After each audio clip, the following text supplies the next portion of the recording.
Hai, kenalin, namaku Nurul Alifriza dari UPI IPTK Padang jurusan SI3 dengan nomor BP 240103.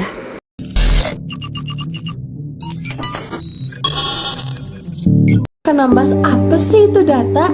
Kami bisa lihat, data adalah sekumpulan fakta atau informasi mentah yang dapat berupa angka, simbol, kata-kata, gambar, atau suara, yang dimana dapat melalui pengamatan atau pengukuran atau sebuah penelitian.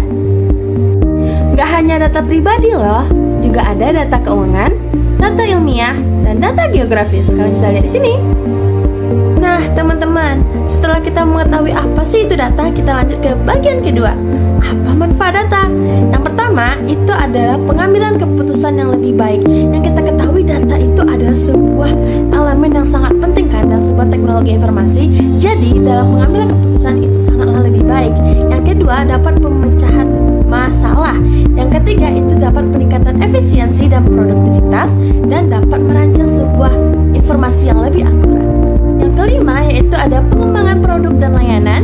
Yang keenam itu ada inovasi. Yang ketujuh itu ada pengawasan dan evaluasi. Nah, teman-teman, setelah kita mengetahui apa sih itu data, kita lanjut ke bagian kedua. Apa manfaat data? Yang pertama, itu adalah pengambilan keputusan yang lebih baik.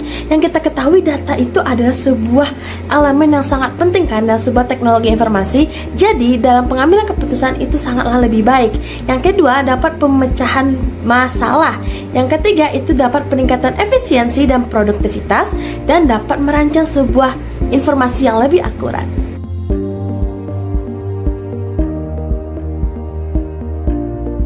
Nah, setelah kita membahas dua aspek tadi, mulai dari pengertian data, manfaat data, kita lanjut ke bagian ketiga, jenis-jenis data.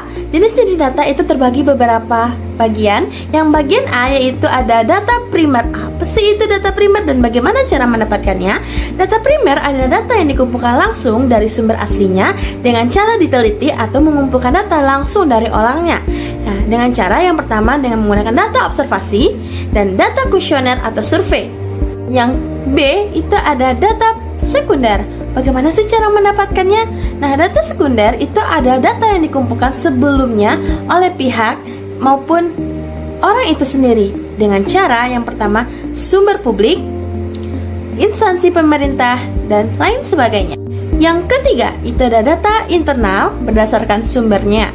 Apa sih itu data internal?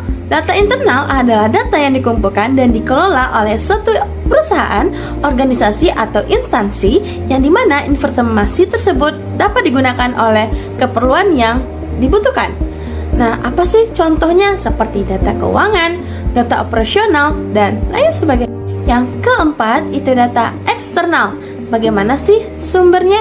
Nah, data eksternal sendiri adalah data yang diperoleh oleh sumber-sumber dari luar organisasi, perusahaan, ataupun instansi sekalipun, yang dimana itu untuk memahami suatu siklus di dunia luar.